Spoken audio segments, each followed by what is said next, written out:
स्वानुभूत्या प्रकाशते चित्स्वभावाय भावाय सर्वभावान्तरक्षिते वन्दितु सौवसिद्धे धुवमचल्मडोवमं गतिं पत्ते ओक्ष्यामि समय पाहुड मृमोसुद केवली बड़िदम। समय सारजी ग्रंथाधिराज और आश्रव अधिकार पर अपनी चर्चा चल रही है। बंध का कारण मोह राग द्वेष है। पहले बहुत डिटेल में चर्चा हो गई। आघाती कर्म का उदय,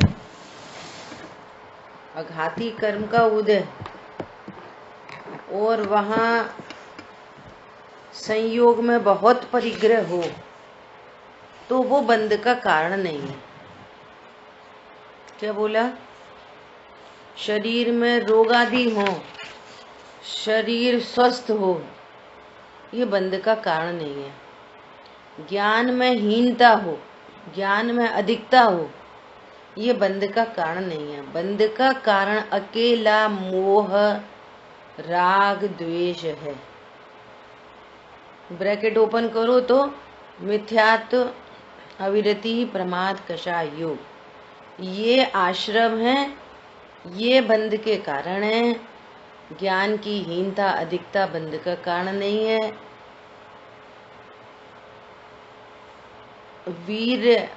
वीर गुण की पर्याय में हीनता अधिकता वो बंध का कारण नहीं है।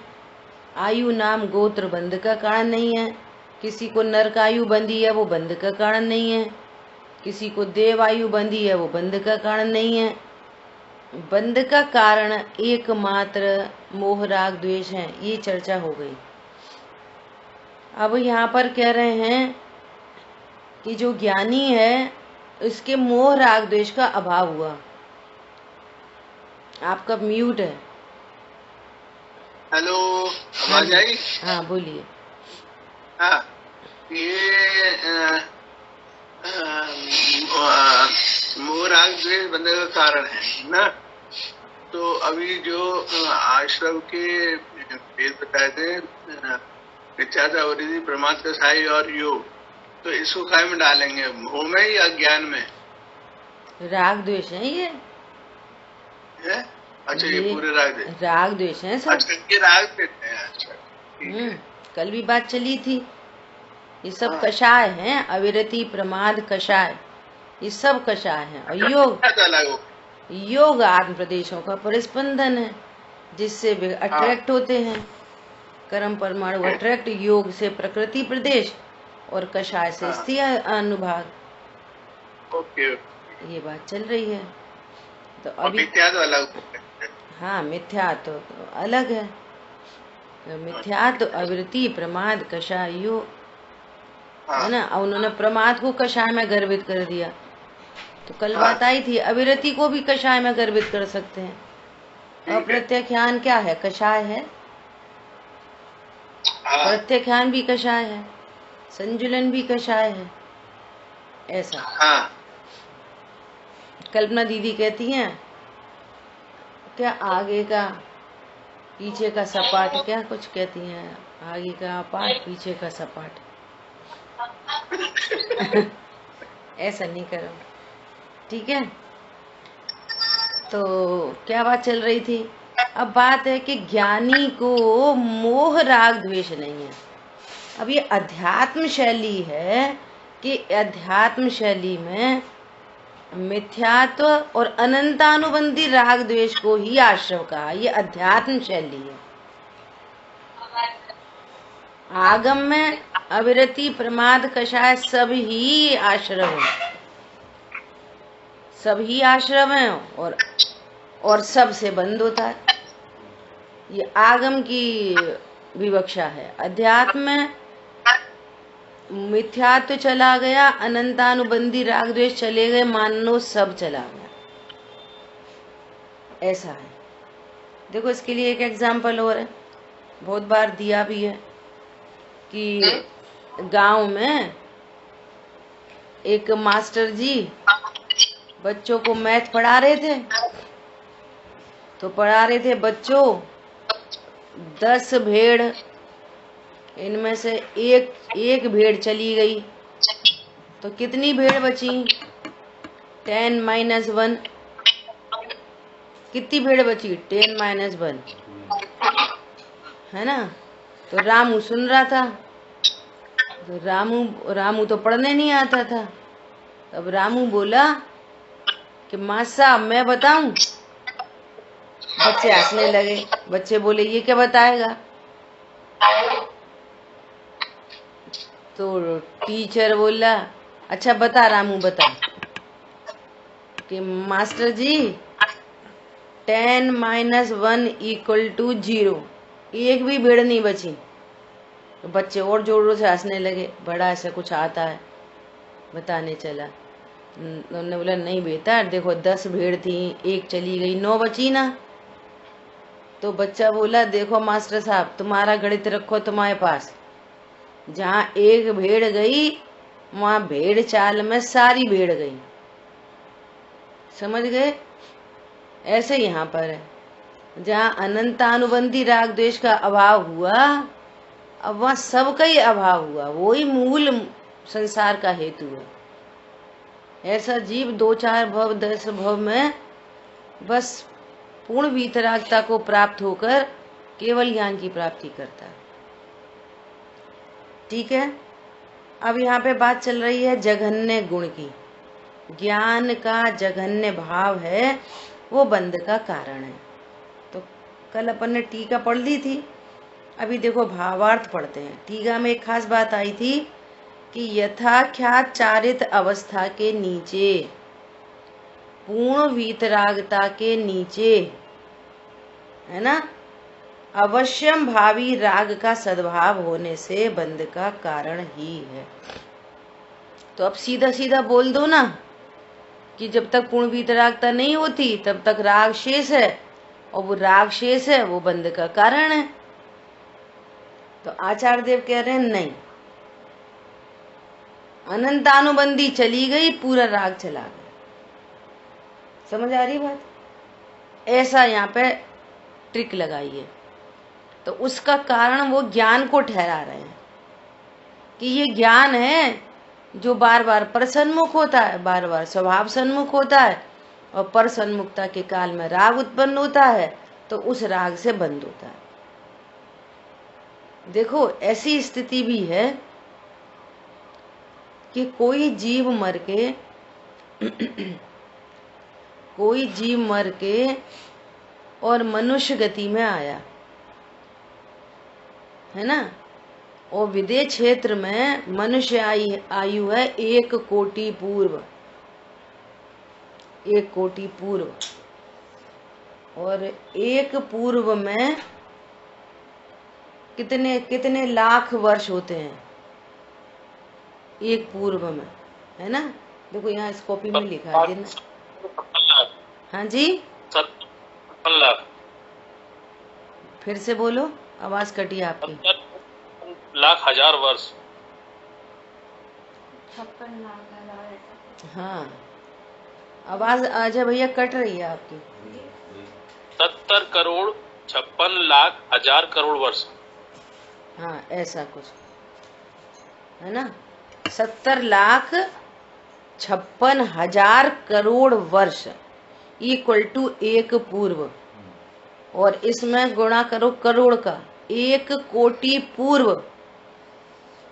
ये कोड़ा कोड़ी नहीं, कोड़ा कोड़ी में तो करोड़ ऑफ करोड़ होता है। तो करोड़ वर्ष हुए ना, तो कोड़ा कोड़ी 70 लाख 56 हजार करोड़ कोड़ी वर्ष हुए, है ना।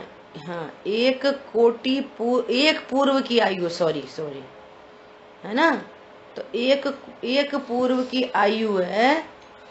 तो कोई जीव वहां से मर के, कहीं से मर के, और विदेह क्षेत्र में उत्पन्न हुआ, विदेह क्षेत्र में उत्पन्न हुआ, और 8 वर्ष की आयु हुई, और कुछ अंतर मुहूर्त बाद, है ना, मुनि धर्म अंगीकार किया और फिर छपक श्रेणी आरोहण, अगले अंतर मुहूर्त में 12वां गुण स्थान, अगले अंतर मुहूर्त में 13वां गुण स्थान। अब 13वें गुण स्थान में वो कुछ 8 वर्ष कुछ अंतर मुहूर्त कम और 1 कोटि पूर्व तक वे अनंत दशा में विराजमान रहेंगे। समझ में आई बात? अनम्यूट करिए, आपकी आवाज नहीं आ रही है। तो वो कहने का मतलब ये है कि वहां जघन्य परिणमन ही नहीं हुआ। हेलो, बोलिए। इस बात को दोबारा से बताइए। ये कहना है कोई जीव किसी अन्य गति से मर के और विदेह क्षेत्र का मनुष्य हुआ, और मनुष्य हुआ तो मनुष्य जीव की ये पात्रता होती है कि वो 8 वर्ष के होने के बाद कुछ ही अंतर मुहूर्त में 45 मिनट के बाद 48 मिनट के अंदर 47 मिनट्स के बाद वो सम्यक दर्शन प्रकट कर सकता है। ऐसी पात्रता मनुष्य गति के जीव की होती है, और वो ऐसा पात्र जीव कि उसने 8 वर्ष में सम्यक दर्शन लिया और तुरंत स्वभाव की सन्मुखता और 3 कषाय चौकड़ी का अभाव, 6वां 7वां गुण स्थान, कुछ अंतर मुहूर्त में छपक श्रेणी आरोहण और कुछ अंतर मुहूर्त में पूर्ण वीतरागता और अगले अंतर मुहूर्त में सर्वज्ञ। तो उनका सिर्फ कुछ अंतर मुहूर्त के लिए जघन्य परिणमन हुआ बस, और फिर सीधा केवल ज्ञान है ना। तो वहां तो राग की उत्पत्ति नहीं हुई जी। चौथे से लेके 12वें तक कुछ अंतर मुहूर्त के लिए तो धड़ाधड़ निर्जरा चल रही थी और अल्प अल्प बंद हो रहा था, और पूर्ण निर्जरा करके अनंत पद की प्राप्ति कर ली। अब 1 कोटि पूर्व तक वो 8 वर्ष का, अपनी व्यवहारने की भाषा में बोलो कि 8 वर्ष का बालक अब अनंत पद में विराजमान है। अब 8 वर्ष का बालक थोड़ी है, भगवान है। करेक्ट, भगवान है ना। तो क्या कहना है, ये दृष्टांत इसलिए दिया कि वहां जघन्य परिणमन ही नहीं हुआ। जघन्य परिणमन नहीं हुआ तो राग नहीं हुआ, बंद नहीं हुआ, निर्जरा हो गई और ये भगवान बन गए। इसलिए आचार्य भगवान मोह राग द्वेष तो वे मिथ्यात्व और अनंतानुबंधी को ही कह रहे हैं यहाँ पर अध्यात्म में। समझ आई बात? अध्यात्म में मोह राग द्वेष ही बंद का कारण है, ऐसा कहना चाह रहे हैं यहाँ पे। तो साहब अब बंद हो रहा है वो, तो कह रहे हैं ज्ञान के जघन्य भाव से बंद हो रहा है। ये यहाँ पे टेक्निक लगाई है। भावार्थ, छायोपशम्य ज्ञान एक गे पर अंतर मुहूर्त ही ठहरता है। ये छायोपशम्य ज्ञान की मर्यादा है। क्या एक बार में एक ही गे पर ठहरता है, वो ज्यादा देर एक गे पर रहता ही नहीं है। फिर वह अवश्य ही अन्य गे को अवलंबता है। स्वरूप में भी वो अंतर मुहूर्त ही टिक सकता है, फिर वह विपरिणाम को प्राप्त होता है। इसलिए ऐसा अनुमान भी हो सकता है कि सम्यक दृष्टि आत्मा सविकल्प दशा में हो या निर्विकल अनुभव दशा में हो। ऋषभ, तुम्हारे प्रश्न का आंसर आ रहा है, कल जो चर्चा हो गई थी। चाहे वो सविकल्प दशा में हो चाहे निर्विकल्प दशा में हो, उसे यथाख्यात चारित्र अवस्था होने से पूर्व अवश्य ही राग का सद्भाव होता है और राग होने से बंध भी होता है। इसलिए ज्ञान गुण के जगन्य भाव को बंध का हेतु कहा गया। उन्होंने इसको ज्ञान के जगन्य भाव पर डाल दिया कि वो छायोपशम्य ज्ञान है ना, इसलिए बंद हो रहा है। हमारी तरफ से तो एक भेड़ गई तो सारी भेड़ चली, अनंतानुबंधी गई है। एक भेड़ गई, उन्होंने तो चारित्र पे डाल दी। चारित्र पर नहीं डाला। इस देखो लास्ट की लाइन में, इसलिए ज्ञान के जगन्य भाव को बंध का हेतु कहा गया है। उपचार से किया। पूरे पैराग्राफ में तो बीच के पैराग्राफ में तो हाँ, यथा तो क्या चारित्र बोल दिया कि नहीं है, ये कह रहे हैं। इसीलिए राग का हाँ सद्भाव है। यथा, हाँ उसके पूर्व में क्या बोला, उसके पूर्व में क्या बोला कि ज्ञान एक अंतर्मूर्त में एक पे टिकता है। यथा क्या चारित होगा तो फिर ज्ञानांतर परिणति नहीं होगी, स्व पर दोनों को एक साथ जानता रहेगा और कोई राग की उत्पत्ति नहीं होगी। तो वो ज्ञान आंटी ऐसा अभिनाभावी संबंध लगा के ऐसा कहा क्या? बस बस बस ऐसा। और मेरे हिसाब से ये ये ना सत्य बात है कंडी- क्या कि यदि ज्ञान पर सन्मुख होता है सम्यक दृष्टि जीव का भी, तो राग की उत्पत्ति होती है। स्वभाव सन्मुख होता है तो वीतरागता की उत्पत्ति होती है, उपयोगात्मक उस पर्टिकुलर टाइम में। परंतु जितनी कषाय का सद्भाव है वो दोनों कंडीशन में है। पंचम गुण स्थान वर्ती हो, मुनिराज हो, छठवें गुण स्थान में हो तो भी तीन कषाय चौकड़ी के अभाव की वीतरागता, सातवें गुण स्थान में हो तो भी तीन कषाय चौकड़ी के अभाव की वीतरागता, और संजुलन कषाय का सद्भाव है ना। परंतु संजुलन का अभाव कब स्टार्ट होएगा? अनुभूति के काल में ही होगा।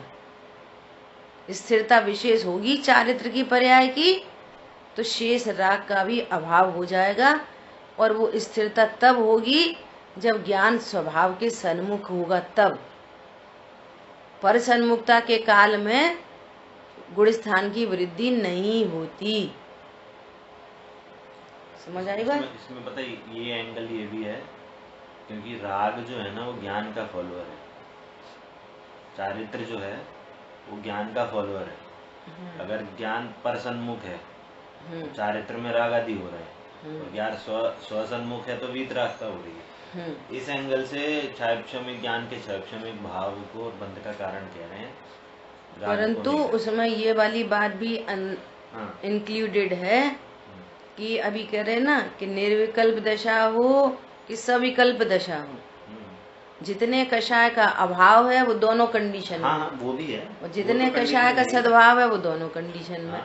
इसलिए अनेक अपेक्षाएं हैं, तो सर्व अपेक्षाओं को जानकर ब्रॉड माइंडेडनेस से इस बात को समझकर निश्चिंत होना चाहिए। अनेक अपेक्षाएं हैं, और ये भी एक कंडीशन का क्योंकि ज्ञान कल अपन ने ये वाली बात भी करी थी ना कि जगन्य भाव तो चौथे गुण स्थान से लेकर 12वें गुण स्थान तक है। यदि जगन्य भाव से एकांत जगन्य भाव से ही बंद होता हो तो फिर एक सा बंद होना चाहिए। चौथे गुण स्थान में 3 कषाय का बंद है, 5वें में 2 कषाय संबंधी बंद है, 6वें 7वें में 1 कषाय संबंधी बंद है। तो एकांत रूप से ये भी नहीं कहा जा सकता, है ना। ये दोनों बातें समझनी चाहिए। लेकिन यहाँ पे जगन्य भाव कहने का पर्पज सिर्फ ये है कि वो ज्ञान एक समय में एक गे पर ठहरता है और अंतर्मूर्त में बदलता है, इतना मतलब है कहने का बस। अच्छा ये हेलो, ये यहाँ जो लिखा है समय से आत्मा सविकल्प दशा में हो या निर्विकल्प अनुभ दशा में हो, तो ये दोनों ही जो है वो जगन्य भाव है। हाँ है ना, हाँ, बदलता है ना उसका, कभी सविकल्प में आता है, कभी निर्विकल्प में आता है, बदल रहा है। ठीक है, ठीक है, क्लियर हो गई बात। ये स्थिति यथार्थ चारित्र होने से पहले होगी, बनी रहती है ऐसी स्थिति। हाँ, चारित्र होने से पहले ये स्थिति बनी रहती है, इसलिए ज्ञान के जगन्य भाव पे उन्होंने बंध का उपचार डाला है। कहने का मतलब ये है कि आचार्य भगवान ने पूरी प्रेरणा इस बात की है कि तुम तत्व ज्ञान करके मोह अनंतानुबंधी का अभाव करो। बस तो साफ बाद का राग और भी तो राग है, और भी तो राग है, कि वो सब मिट जाएगा, उसकी चिंता नहीं करो, उसकी चिंता नहीं करो। वो तो एक अनंतानुबंधी जाएगी तो सब चली जाएगी, क्योंकि सम्यक दर्शन की प्रतिज्ञा है कि वो मोक्ष करा के ही छोड़ता है। एक बार सम्यक दर्शन हो गया तो वो जीव मोक्ष को प्राप्त करेगा ही करेगा। जैसे पीएमटी है ना, पीएमटी, एक बार किसी ने पीएमटी क्वालिफाई कर ली है ना, पीईटी क्वालिफाई कर ली, तो वो डॉक्टर इंजीनियर बनेगा ही बनेगा। लेकिन जो सीए हैं, ये दूसरे कोर्सेज हैं, यहाँ पे कोई गारंटी नहीं है। तुम पढ़ते रहो 1 साल 2 साल 10 साल, कुछ अता पता नहीं कि ये इसने है ना उसका प्राइमरी टेस्ट दे दिया सीए का और फिर ये सीए बनी जाएगा, कोई गारंटी नहीं। ठीक है, एग्जाम्पल है समझने के लिए। आगे बढ़े। अब आज अपन स्वाध्याय करते हैं 172 गाथा का। अब यहाँ पर भी बहुत अच्छी चर्चा आ रही है, नए शब्द आ रहे हैं, इसका आपको परिचय होगा। देखो, अब पुनः प्रश्न होता है कि यदि ऐसा है। हाँ जी, हेलो, आज वो बताना था कृष्टि। हाँ, कृष्टि क्या था कि जैसे कोई जीव छपक श्रेणी आरोहण करते हैं, छपक श्रेणी। अच्छा, हेलो। हाँ जी, हेलो, मैं इसकी जो डेफिनेशन लिखी हुई है वो बोल देता हूँ, तो फिर आप एक्सप्लेन कर लेना, है ना? ठीक है। कृष्टि अनुकृष्टि किसे कहते हैं? कर्मों के अथवा का क्रम से हीन होने को कृष्टि अथवा अनुकृष्टि कहते हैं। अर्थात अनुवाद का कृष होना घटना तो कृष्टि है। यह कृष्टि अनिवृत्तिकरण गुणस्थान में, मतलब अनिवृत्ति हुआ कौन सा? 9वां स्थान के परिणामों के निमित्त से होती है। ये दिया। ठीक है, एकदम बढ़िया। देखो, कृष्टिकरण क्या होता है? कोई जीव छपक श्रेणी आरोहण कर रहे हैं, है ना? तो कोई जीव ऐसा नहीं है कि जो 7वें गुण स्थान में आए और 6वें में नहीं आए। वो तो गिरता ही गिरता है। यही ज्ञान के जघन्य परिणाम, गिरता ही गिरता है। अंतर्मूर्ति टिकता है स्वभाव के सन्मुख और फिर वो 6वें में आता है। फिर ऐसा 6वां प्रत्येक हर जीव को 6वां 7वां गुणस्थान असंख्यात बार होता है। 6वां 7वां असंख्यात बार होता है ना? तो 7वें गुणस्थान से नीचे गिरने को कहते हैं 100 स्थान गुणस्थान, 7वें को। और जो 7वां गुणस्थान से अब 6वें में नहीं आके 8वें में जाता है, उसको कहते हैं 7तिशय गुणस्थान, है ना? और अपन उपशम श्रेणी की बात नहीं कर रहे, छपक श्रेणी की बात कर रहे। तो छपक श्रेणी में फिर वो अब यहाँ पर किसका कार्यक्रम चल रहा है? अब यहाँ पे कार्यक्रम चल रहा है सर्व चारित्र मोह के अभाव के लिए। ठीक है, चारित्र मोह के सर्व अभाव के लिए अब ये कार्यक्रम चल रहा है। ठीक है, कोई जीव छायिक सम्यक दृष्टि लेके चल रहे, अपन छायिक सम्यक दृष्टि है तो मिथ्यात्व का अभाव पहले हो चुका है और अब चारित्र के सर्व अभाव के लिए वो आगे बढ़ता है। तो 8वां गुणस्थान और फिर 9वां गुणस्थान। तो 9वें गुणस्थान के पहले भाग में सर्व वेद कषाय का अभाव होता है ना? और उस वेद कषाय का अभाव होने के बाद अब ये कृष्टिकरण का कार्यक्रम चलता है।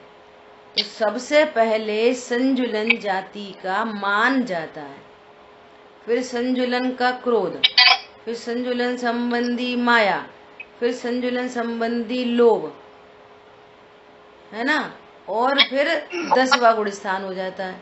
तो सूक्ष्म लोभ रह जाता है। तो उस सूक्ष्म लोभ का भी अभाव 10वें गुण स्थान में होकर और 12वां गुण स्थान हुआ पूर्ण वीतरागता हुई।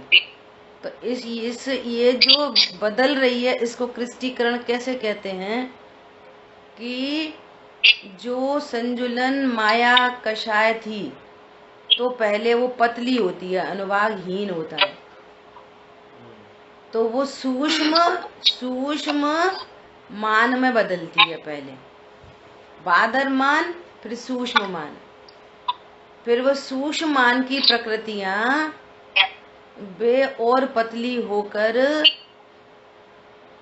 क्रोध में बदल जाती है, बादर क्रोध, फिर बादर क्रोध, सूक्ष्म क्रोध, ऐसे उसमें बदलता है। और उसके बाद बादर माया, और फिर सूक्ष्म माया, फिर बादर लोभ, फिर सूक्ष्म लोभ। तो ये जो पूरी प्रकृतियों का अदल बदल हो रहा है इसको क्रिस्टीकरण कहते हैं। ओके, बस इतनी सी बात। और वो लास्ट में जो सूक्ष्म लोभ बचता है तो कहते हैं कि जघन्य भाव बंध का कारण नहीं होता और उसका भी अभाव होकर पूर्ण वीतराग दशा प्रकट हो जाती है। देखो सर्वज्ञ भगवान का ज्ञान है ये। उस जीव को जघन्य भाव की क्या बोला? जघन्य भाव बंध का कारण नहीं होता, बहुत सूक्ष्म लोभ रह जाता है लास्ट में, तो फिर ऐसे तो बंद होता ही रहेगा। तो कह रहे हैं बिल्कुल सूक्ष्म लोभ बचा तो बंध का कारण नहीं होके पूर्ण वीतरागता को प्राप्त हो जाते हैं। ऐसा अच्छा, ये फिर ये साकार चारित्र हो जाता। हाँ, तो अब वो जो जीव है जो छपक श्रेणी आरोहण में है वो तो स्वभाव के सन्मुख है, बस उसको नहीं पता चल रहा कि क्रिस्टीकरण हो रहा है, कि माया बदल गई, कि क्रोध बदल गया, कि लोभ बदल गया, कि अब 10वां गुणस्थान हो गया, अब चलो अब तो अच्छा 10वां हो गया, चलो भैया अब 12वें पे चलें। वो चित्र में से सीढ़ी बना देते हैं, सीढ़ी पे चढ़ रहा है, गुणस्थान की सीढ़ी बना देते ना चित्र में, वैसे कोई सीढ़ी बीढ़ी नहीं चढ़ता ना, उसको पता है कि क्या हो रहा है। ये तो सर्वज्ञ देव का ज्ञान है कि जिन्होंने ये पूरी इतनी सूक्ष्म चीजों को भी हमको बताया है, उनकी ओंकार ध्वनि में हर बात ध्वनित हुई है। समझ आ गई बात? पहले माया क्रोध मान बोलने से, हाँ, सबसे पहले मान जाता है, फिर क्रोध जाता है। मनुष्य गति में मान की प्रमुखता है। घरों में जितने भी झंझट है वो काय पे? Prestige issue. हर बात को मान पे ले लिया, प्रेस्टीज इशू बना लिया हर बात को। पंडित साहब बोलते हैं ना, घर में सौहार्द चाहिए, तो आप किसी बात को प्रेस्टीज इशू नहीं बनाओ, अपने मान सम्मान का कारण नहीं बनाओ, तो सहजता बनी रहेगी। सब मनुष्य गति में मान कषाय की मुख्यता होती है ज्यादा। फिर मान गया, फिर क्रोध जाता है, फिर माया जाती है, सबसे लास्ट में लोभ जाता है। इसलिए लोभ को पाप का बाप कहा है और मिथ्यात्व को सर्व पापों का दादा कहा है। ठीक है, देखो ये तो करणान युग की चर्चा थी। अब अपनी चर्चा क्या चल रही है? अब पुनः प्रश्न होता है कि हेलो, हाँ जी बोलिए। एक प्रश्न और ये मतलब है कि ये जो छायिक धर्म जो आगे बढ़ रहा है, इसका जो त्रिकरण है वो उसकी शुरुआत 7वें से होती है या 8वें में आके होती है? 9वें गुण स्थान में होता है ये पूरा काम। नहीं होता तो है, लेकिन आद्यकरण कहाँ हुआ? 8वें में, 7वें में या 9वें में? स्टार्टिंग 7वें से होती है, स्टार्टिंग। अच्छा, स्टार्टिंग वहाँ से हो जाएगी 7वें से। अच्छा, तभी तो वो सातिशय गुण स्थान कहलाएगा। अच्छा, हाँ करेक्ट, सही बात है, वहां से शुरुआत हो जाती है ना। एक बात और कि ये तो छपक श्रेणी आरोहण हुआ, एक उपशम वाला होता है, तो उपशम वाले में त्रिगुण होता है कि नहीं होता? सब होता है उपशम में। ये 6 करते हुए जाता है, वो दबाते हुए जाता है। ये कर्मों का इनमें नहीं, कर्मों का ये क्षय होता जा रहा इनमें है। यहाँ पर थोड़ा सा संदेह है, ऐसा कुछ गड़बड़ है ना, कि उपशम वाला अपरय से यहाँ पे त्रिगुण होता ही नहीं है, वो तो सीधे डायरेक्ट चलते चला जाता है उपशम करता हुआ। नहीं नहीं, ऐसा नहीं। बोल तो रहे हैं है, ऐसा नहीं है। उनमें सब चीजों, जितनी भी जो घटनाएं घट रही हैं, वो जीव के परिणाम तो एक ही समान है दोनों के। कोई उपशम श्रेणी चढ़ रहा है तो उसके परिणाम में, और कोई हाँ। व्यापक श्रेणी आरोहण कर रहा है उसके परिणाम में, दोनों के परिणाम में कोई अंतर नहीं है। अच्छा अच्छा। दोनों को एक समान आत्मानुभूति और एक समान आनंद प्रकट हो रहा है। हाँ एक समान वीतरागता हुई है, एक को 11वां हुआ है, एक को 12वां हुआ है। जो औपशमिक भाव है वो बहुत शुद्ध निर्मल भाव है। बस ऐसे ही समझ लो कि एक गिलास में मिट्टी सेटल है और एक गिलास में पानी नितार लिया है, तो पानी पानी में क्या अंतर है? कोई अंतर नहीं है। बस वहां पे वो नितारा नहीं गया है, वहां पे सेटल डाउन है बस, तो वो कोई मिट्टी उभर जाती है तो गुड़स्थान गिर जाता है, इतनी ही बात है। अच्छा, एक और कि ऐसा लिखा है कि जो प्रथम उपशम संयुक्त है या औपशमिक संयुक्त है, वो इसमें त्रिकरण एक बार होता है, इसमें एक बार ही त्रिकरण परिणाम होते हैं, और छाई शब्द में इसमें लिखा है 2 बार त्रिकरण परिणाम होते हैं। अपन अलग से चर्चा करेंगे, ठीक है? ओके।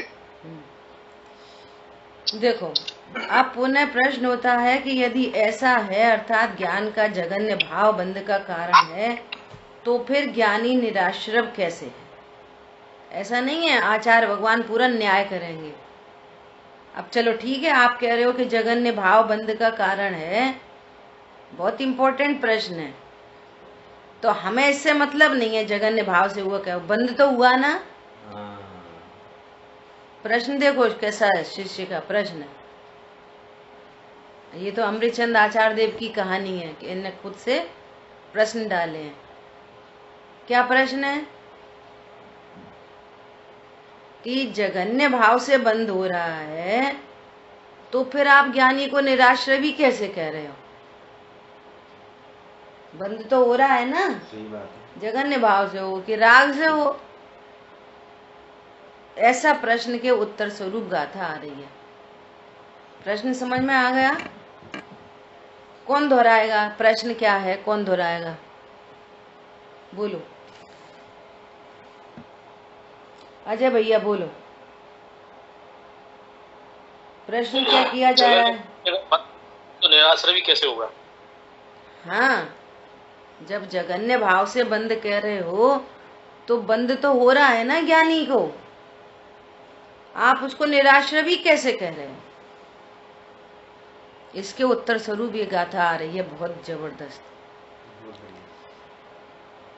दंसणाण चरितम जम परिणमदे जहर्ण भावेण राणी तेड़ दुबज्जदी पोगलकम मेड़ विविहेड़। पढ़ो। चारित्र दर्शन ज्ञान फिर अच्छे से पढ़ो, आगे आ जाओ। चारित्र दर्शन ज्ञान तीन जगन्य भाव जो परिणमे, उससे ही ज्ञानी विविध पुद्गल कर्म से बंधात है। गाथा, क्योंकि दर्शन ज्ञान चारित्र जगन्य भाव से परिणमन करते हैं, इसलिए ज्ञानी अनेक प्रकार के पुद्गल कर्म से बंधता है। देखो, तीनों का जगन्य भाव कहते हुए अब कह रहे हैं जगन्य भाव से, अभी भी वो जगन्य भाव को ही कह रहे हैं, जगन्य भाव से परिणमन करता है ना? ऐसा अनेक प्रकार के पुद्गल कर्म से बंधता है। अभी देखो टीका और भावार्थ से अपने को और बात ख्याल में आएगी। अब देखो ज्ञान, वापस कह रहे हैं ज्ञानी किसे कहते हैं? जो वास्तव में ज्ञानी है, यहाँ पे बहुत चर्चा करनी है अपने को। जो वास्तव में ज्ञानी है उसके बुद्धि पूर्वक, इच्छा पूर्वक राग द्वेष मोह रूप आश्रवों का अभाव है, इसलिए वह निराश्रव ही है। अभी भी कह रहे हैं, जो बात पहले कहते आए हैं उस पर अड़े गए। समझ में आ रही है बात क्या बोल रहे हैं? अब देखो यहाँ पहचान करो, ज्ञानी किसे कहते हैं? ज्ञानी उसे कहते हैं जो अपने को संयोग शरीर रूप तो अनुभव करता ही नहीं है, क्योंकि वे भिन्न द्रव्य हैं, लेकिन परिणति में उत्पन्न होते हुए राग आदि को भी अपना स्वरूप नहीं जानता। जो अपने को आश्रव से भिन्न भगवान आत्मा जानता है सो निराश्रवी है। क्या बोला? दोहराओ इस लाइन को। जो अपने को आश्रव से भिन्न निराश्रवी जानता है सो निराश्रवी ही है। दोहराओ इस लाइन को।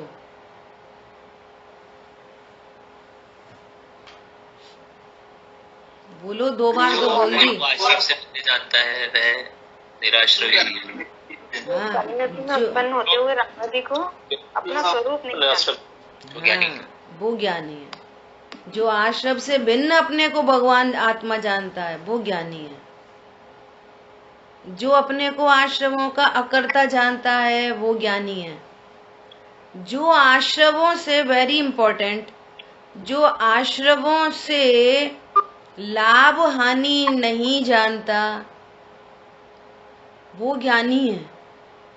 इसलिए उसको बुद्धि पूर्वक कोई राग द्वेष नहीं है। अब फर्क करो, सब स्वानुभूतियां चकासते हैं ना। अब फर्क करो अज्ञानी और ज्ञानी में।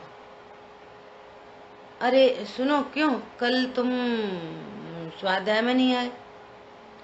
अरे वो एक जरूरी काम से चले गए थे। क्या बोला? कौन सा काम था जरूरी? अरे वो बहुत दिन का एक पेंडिंग बिल पड़ा था इलेक्ट्रिक का, थोड़ी दिक्कत आ रही थी, सो वो भरने चले गए थे। तुम्हें क्या लग रहा है वो वो वहां जाना आना करना धरना वो नहीं, बात उसकी नहीं चल रही है। बात ये चल रही है कि वो परिणाम आपको व्यर्थ नहीं लग रहा, जरूरी लग रहा है, जरूरी। सो वो तुम्हारा बुद्धि पूर्वक का राग है, अबुद्धि पूर्वक नहीं। एक है मजबूरी, एक है मजबूरी। कैसी मजबूरी? कि अरे वो शादी में आना है।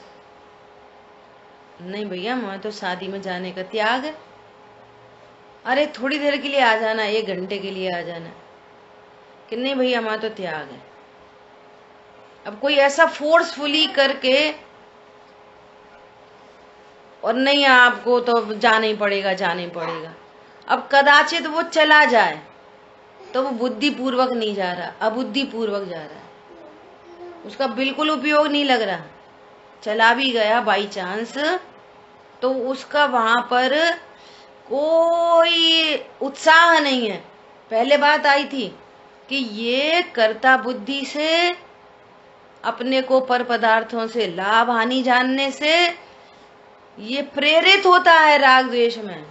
ये आचार्य भगवान पहले शब्द लिख चुके, और अब वो पर पदार्थों में, राग द्वेष में एकदम निरुत्साहित है। उसको कोई उत्साह नहीं है। परंतु फिर भी चूंकि पूर्वबद्ध कर्म है, उसका उदय कहो, ये चारित्र की कम वीकनेस कहो, या ज्ञान का जगन्य भाव कहो, इन किन्हीं न किन्हीं तरीके से वो राग द्वेष की उत्पत्ति होती है। परंतु वो बिल्कुल भी उसकी तरफ जिज्ञासु, उत्साहित नहीं है। समझ में आ रही है? उसको कोई जिज्ञासा नहीं है उधर की, उसको कोई उत्साह नहीं है। क्या कि ये राग द्वेष जरूरी है। ये राग बच्चों ऐसा थोड़ी, अब तो अपन गृहस्थी में हैं तो बच्चों को पालना जरूरी नहीं है क्या? दुकान मकान चलाना जरूरी नहीं है क्या? इनको क्या भाव होते हैं?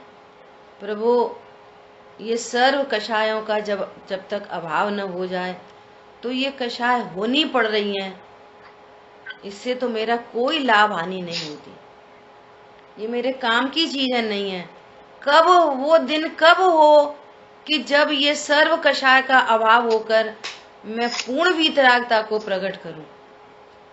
एक बात। दूसरी बात सुनना ध्यान से कि ये कषाय पर लक्ष्य से हो रही है ना, जगन्य भाव पर लक्ष्य से। तो जिसके लक्ष्य से वो कषाय हो रही है वो उस पर पदार्थ कोई अपना नहीं जानता। बहुत इंपॉर्टेंट बात है। मान लिया इसके लक्ष्य से राग हुआ, अरे बड़ा अच्छा है, परंतु इसको तो वो अपना ही नहीं जानता। पर समझ में आ रहा है? इसका परिणमन मेरे आदि नहीं। समझो जिस घर गृहस्थी में, घर में मान लिया पुत्र है, व्यवहार ने से कह रहे पुत्र जीव है, तो ये पुत्र है, तो अब ये मेरा ही नहीं। पहली चोट में ही बात खत्म हो गई। समझ में आ रही है? नंबर दूसरा, इसका परिणमन मेरे अधीन नहीं, तब तो वो सम्यक दृष्टि हुआ है और इसके किसी परिणमन से मुझे लाभ नहीं हानि नहीं। इसका अपना स्वाधीन मामला है। इसका जो कुछ मामला है ये अपने आयु कर्म, अपनी साता असाता, अपना उच्च गोत्र, अपना नाम कर्म, ये तो खुद ही बांध के आया। इसमें हम क्या करेंगे? हम क्या करेंगे? समझ में आ रही है? इसका अपना चारित्र मोहिनी कर्म का उदय, इसका अपना मिथ्यात्व कर्म का उदय, इसका अपना ज्ञान का क्षय उपशम, इसका खुद का मैटर है। ये हमें पूरी तरह से बात समझ में आई है। तो अब इसके प्रति फिर भी चारित्र की अस्थिरता से जो विकल्प उत्पन्न होता है, उस विकल्प को वो अबुद्धि पूर्वक का जानता है। और क्या जानता है? ये विकल्प कितना व्यर्थ है, ऐसा जानता है। मुझे अभी भी भाव उत्पन्न हो रहा है, बेटा स्वाध्याय करो। ये भाव तो उत्पन्न हो रहा है प्रेरित करने के लिए, स्वाध्याय करो, लेकिन अंतरंग में एकदम पता है कि इसकी होनार न्यारी है, हमारी होनार न्यारी है। इसकी होनार हमारे विकल्प से नहीं होगी। ये हमारा विकल्प कितना निरर्थक है। इसलिए उसको विकल्प पतले होते चले जाते हैं, हीन होते जाते हैं। ऐसे नहीं लगते जरूरी है जरूरी है जरूरी है जरूरी है, ऐसे तो सब बिगड़ जाएंगे, वो हो जाएंगे, जे हो जाएंगे। ये कर्ता बुद्धि का जहर है।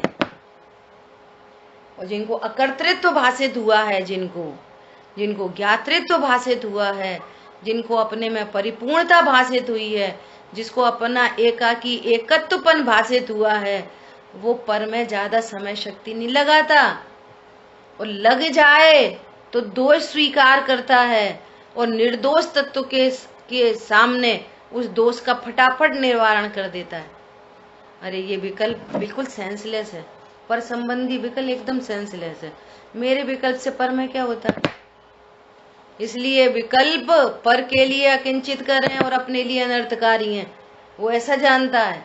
और यहाँ तो कहते हैं अरे अब तो जरूरी है, अब बा में कहाँ अनर्थ है। ऐसा तो कोई काऊ को कछू नहीं करे, काऊ को मत करे, भैंस को करे, डॉगी को करे, जिसको करे करे। समझ में आ रही है बात? ये अबुद्धि पूर्वक, ये अब लगा लो एक एक चीज, जो पर जिस पर के जगन्य भाव पर सन्मुख होता है। अब जिस पर के सन्मुख हुआ है वो पर मेरा कहाँ है? अब जब वो मेरा नहीं है फिर भी राग की उत्पत्ति हो रही है, तो उस राग से पूरे भरे विश्व में तुम्हारे राग से होता क्या है? सिद्धि तो करो, इस राग से ये काम हुआ, तब तो वो राग सार्थक लगेगा, नहीं तो वो तो निरर्थक है। वो काम किसके काम आता है बोलो? यहाँ अपनी परिणति में उत्पन्न होता हुआ राग अज्ञानी को भी किसके काम आता है बोलो? एकमात्र कर्म बंधन के काम आता है। ओनली कर्म बंधन के काम आता है वो राग। बेटा तुम सुनो, बेटा तुम सुनो, कक्का तुम सुनो, कौन सुने? इसलिए धीरे धीरे उनका दुनिया भर के बीच के राग से निवृत्ति होके अब कहते हैं भैया अब बहुत हो गई, अब तो वन जंगल में चलो, स्वभाव की सन्मुखता पूर्वक। कहाँ चलो? वन जंगल में चलो, वहीं रहेंगे शांति से, वहां रहते हैं बढ़िया। समझ में आ रही है? न कुछ कमाना नहीं, दमाना नहीं, बत्तनी, बच्चे, फलाने डिकाने, समाज, दुनिया, उसका क्या नाम है, सरकार, बोलो सबसे। अब ये काम घर गृहस्थी में रहकर होता है, तब उधर कषायों के अभाव पूर्वक तब वो ये परिणाम घुमड़ के आते हैं। तब मुनि धर्म अंगीकार पहले हो जाता है और द्रव्यलिंग और फिर भावलिंग होता है। ऐसा अभी तो भैया पैसा में ही सुख है। जिसने ऐसा जाना पैसे में सुख है तो उसको प्रेरित करता है ये भाव, पैसा कमाओ, पैसा कमाओ, पैसा कमाओ। स्वाध्याय, तुम्हें स्वाध्याय की पड़ी है, पर जिस पर द्रव्य से लाभ जानोगे तो उस पर द्रव्य के प्रति प्रेरित होता है, मैग्नेट की तरह। स्त्री के भोग से लाभ है तो अप्रेरित होता है, इसी की मानो, सारी बातें इसी की मानो। जिस सही के गलत के, अब 24 घंटे उसी को पोता पाती में ही समय शक्ति जाए। अब बड़े लोग कह रहे हैं कि बेटा स्वाध्याय करो, तुम्हें स्वाध्याय की पड़ी है, हमारी तो गृहस्थी बर्बाद हुई जा रही है। समझ में आ रही है? अब थोड़े बुजुर्ग हो गए माँ बाप, उनको लग रहा है कि हमारे सुख शांति का आधार बच्चे हैं, तुम कह रहे स्वाध्याय करो, हमारे घर में लड़ाई मची है, वे बच्चों को पोता पाती में लगे। मैं एकाकी एकत्व लिए ही रहता हूं। और सुनो, जो कुछ भी होना है, काय की चिंता है? जो होना है ना वो फिक्स है। क्या बोला? जो भविष्य की पर्याय हैं वो फिक्स हैं।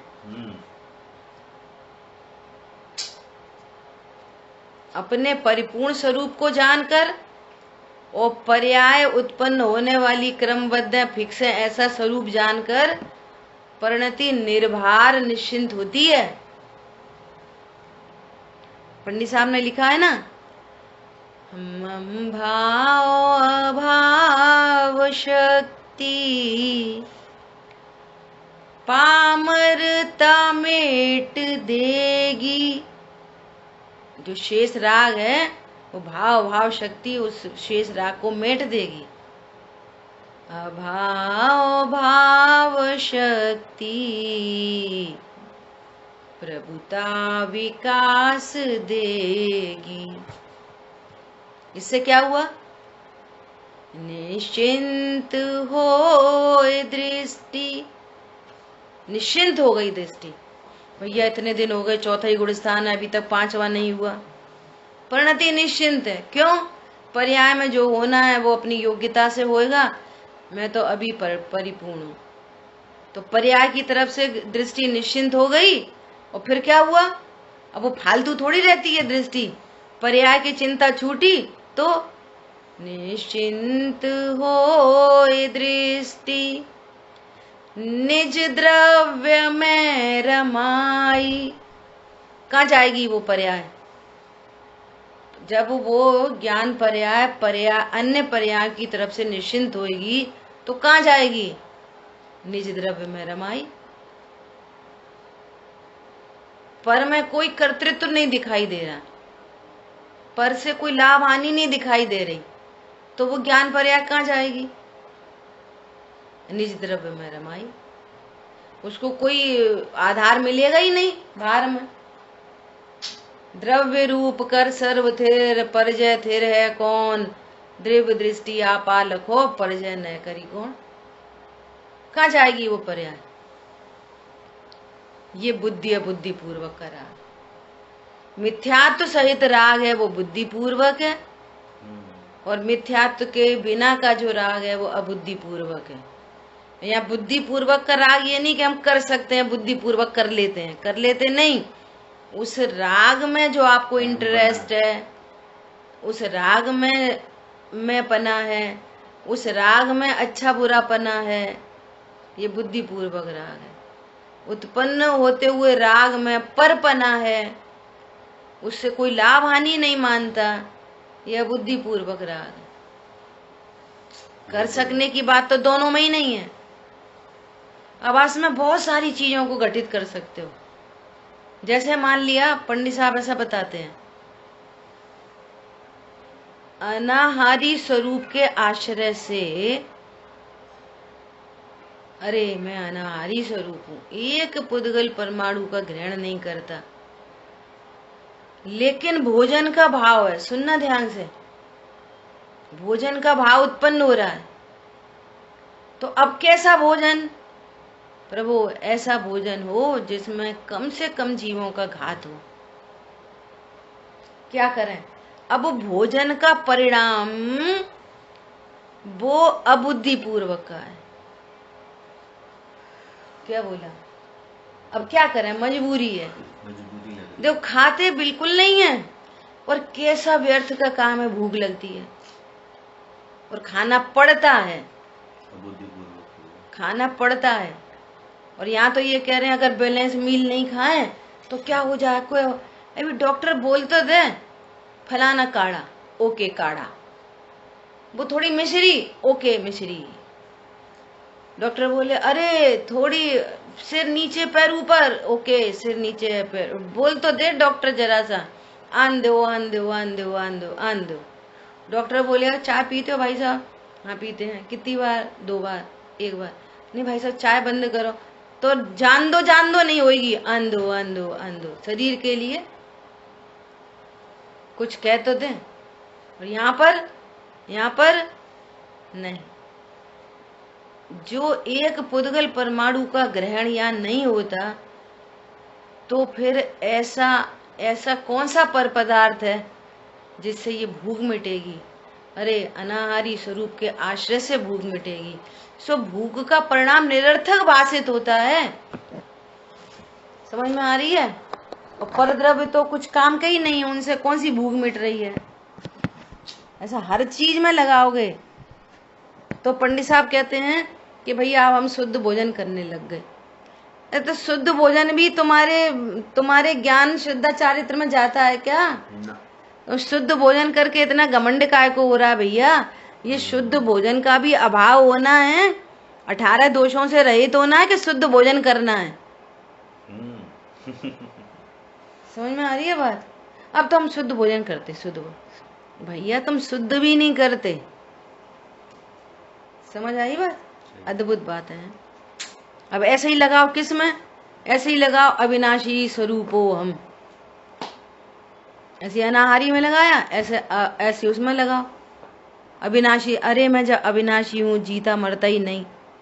अब रोग हो गया, अब डॉक्टर ने कहा बीटरूट का जूस, अब बीटरूट का जूस पी रहे। जब मैं अविनाशी हूँ, मरता ही नहीं हूँ, तो इस देह के लिए अन्याय अभक्ष अनीति क्यों?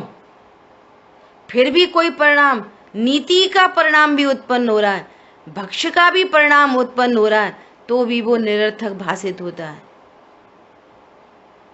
आयु कर्म, अपने दादाजी बोल रहे थे कि नहीं, आयु कर्म है तो क्यों ब्लड चढ़ाएं, और आयु कर्म नहीं है तो क्यों ब्लड चढ़वाएं? दोनों केस में अभक्ष क्यों? हरी बात समझ में? ऐसी स्थिति है। कोड़ टपक रहा है शरीर में, और मुनिराज को उसकी तरफ का लक्ष्य नहीं करना चाहते। स्वभाव सन्मुख होकर ये देह की तरफ जाने वाला ज्ञान और देह की तरफ का राग एकदम निरर्थक है। इससे मेरा कोई लाभ नहीं होता, तो भी राग उत्पन्न होता है उसके प्रति, तो भी परलक्ष्य हो जाता है जघन्य भाव से, परंतु वो अपनी खुशी से, चॉइस से कम करने, ज्यादा करने के लिए वो भाव नहीं होते। क्यों? क्योंकि वो अपने को ज्ञाता दृष्टा देखता है, वो अपने को अकर्ता देखता है। इसलिए यहाँ कह रहे हैं वो तो निराश्रवी ही है। पॉइंट समझ में आ रहा है? निराश्रवी का भाव जघन्य भाव से बंद हो रहा है, लेकिन वो ज्ञानी तो निराश्रवी है। तो राग तो हो रहे हैं ना, राग से बंद हो रहा है ना? नहीं, उसका राग अबुद्धि पूर्वक है। तुम्हारा राग उपत उपत के होने वाला है, जबरदस्ती अन्याय नीति अवक्ष। अब एक एक पता है, ये पूरा एक एक पॉइंट पे लगाओ, अपने परिपूर्ण पने पे लगाओ। जब मैं परिपूर्ण हूं तो फिर कांक्षा किसकी? तो भी कांक्षा हो रही है, तो वो अबुद्धि पूर्वक हो रही है, उसका उसमें कोई इंटरेस्ट नहीं है, निरुत्साहित है। परिपूर्ण स्वरूप है तो अब किसकी जरूरत है? कोई की नहीं। और तो भी भाव उत्पन्न हो रहा है, तो उसको वो अबुद्धि पूर्वक कह रहे हैं। ठीक है, समय अपना हुआ है, शेष चर्चा आगे करेंगे। पंडित साहब की एक लाइन पढ़ के बात एंड करते हैं। पंडित साहब ने लिखा है ना, खटकती है उनको रागादि परिणति विकारी। यहाँ तो मजा पड़ती है रागादि परिणति विकार में मजा पड़ता है। अरे आज बहुत मजे आए, अरे अब बहुत दिन हो गए, बोर हो गए, कहीं घूमे आए। अब यही नहीं पता चल रही कि सुख का साधन कौन है। बोर हो गए तो स्वभाव सन्मुख आ जाओ ना।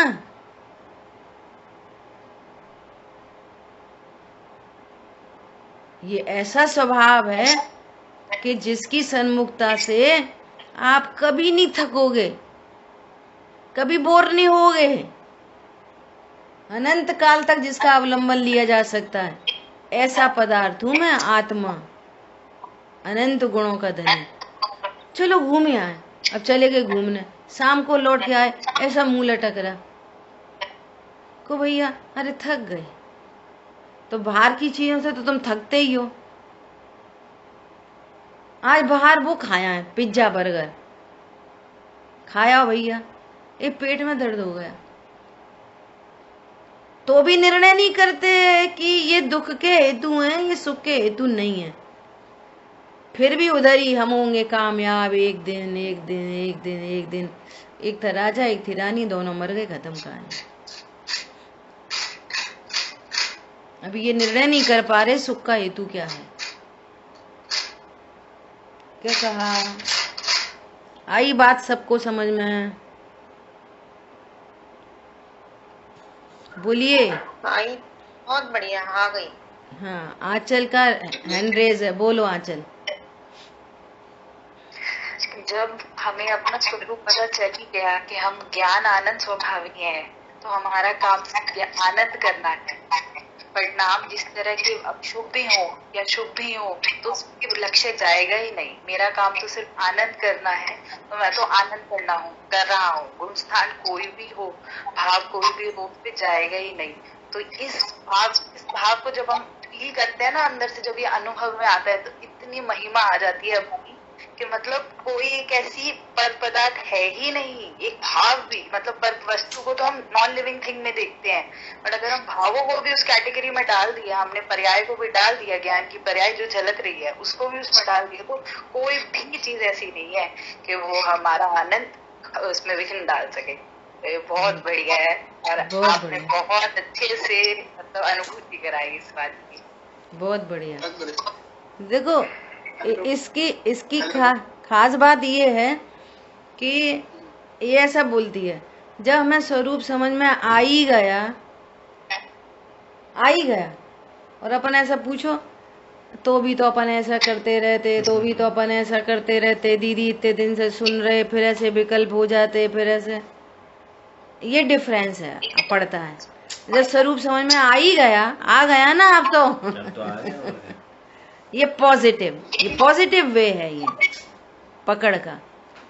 और फिर वे तो पुद्गल थिंग्स हैं ही, लेकिन जब अपने परिणामों को भी उन पुद्गल में डाल दिया, उस कैटेगरी में, अब मेरे आनंद को रोकने वाला कौन है? कोई नहीं। कोई नहीं। बहुत बढ़िया बहुत बढ़िया। जी। अच्छा, हेलो। हाँ जी। हेलो।